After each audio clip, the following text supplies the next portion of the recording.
اس طرح کریں کہ متعی فضیلت پہ کوئی بات کر دیں۔ میرے محترم ناظرین، بھائی صاحب کو مدعے کے متعلق سوال انہوں نے پوچھا ہے تو جواب دے دیتے ہیں، اور میں شیعہ نوجوانوں کو ماشاءاللہ ترغیب دیتا ہوں کہ اتحاد اسلام کے لیے بالخصوص علماء دیوبند کے گھر والوں کے ساتھ اگر یہ اس طرح کے تعلقات بنا لیں کہ بھائی جب شریعت میں ہے، جب صحیح مسلم نے روایت کی ہے تو کیوں نہ، اور علماء دیوبند تو ماشاءاللہ سنت کے بڑے پابند ہوتے ہیں۔ یہ کتاب صحیح مسلم چاپ دارالفکر ہے، چاپ دارالفکر کتاب چھپی ہے سنہ 2010 میں۔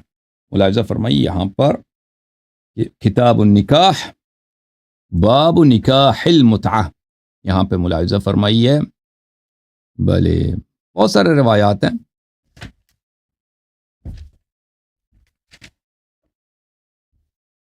مثلا یہ روایت دیکھیں، جابر بن عبداللہ روایت کرتے ہیں ان رسول اللہ صلی اللہ علیہ وآلہ وسلم اتانا فاذن لنا فی المتعہ۔ جابر کہتے ہیں کہ رسول پاک صلی اللہ علیہ وسلم ہمارے پاس آئے اور انہوں نے ہمیں متعہ کی اجازت دی۔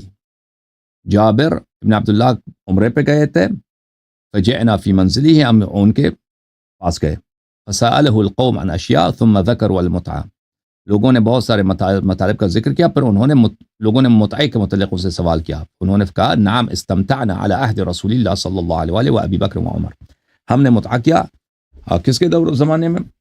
رسول پاک صلی اللہ علیہ وآلہ وسلم کے زمانے میں اور ابو بکر کے زمانے میں۔ اچھا، یعنی بعد میں عمر منع کیا تھا۔ ایک اور چیز میں آپ کی خدمت میں دکھاؤں کہ بھائی صاحب کی خدمت میں، تاکہ بالکل ان کا دل خوش ہو جائے، طبیعت بالکل صاف ہو جائے۔ میرے محترم ناظرین، کتاب ہے مسند ابی داود الطیالسی، مسند ابی داود الطیالسی، چھاپ دار حجر، الجزء الثالث، کتاب چھپی ہے سنہ 1999 میں۔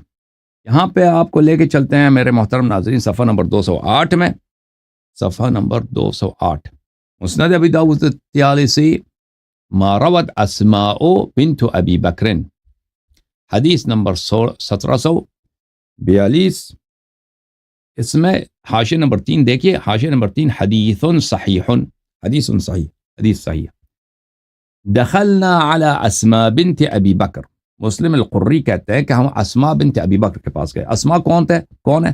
ابو بکر کی بیٹی ہے، عائشہ کی بڑی بہن ہے۔ اسماء عائشہ کی بڑی بہن، ابو بکر کی بیٹی۔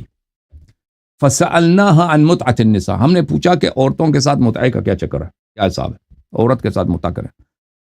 فقالت فعلناها، اس نے کہا ہم تو یہ کرتے رہے۔ ان کی جو خالہ ہے نا، محمد عثمان کا خالہ، عائشہ تو ان کی ماں ہی ہے، تو عثمان کا خالہ ابو بکر کی بیٹی، فعلنا یہ ان کا طریقہ یہی تھا بھائی، جی علی عہد النبی صلی اللہ علیہ وسلم، رسول صلی اللہ علیہ وسلم کے زمانے میں یہ تو اب کرتے تھے۔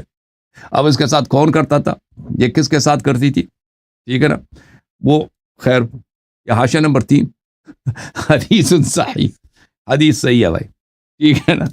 اور بات کس کی ہو رہی ہے؟ متعۃ النساء کی ہو رہی ہے۔ تو محمد عثمان بھائی، آپ کی بہت تمنا تھی نا کہ متعہ کے متعلق بات کریں، یہ آپ کے لیے متعہ کی بات چلے۔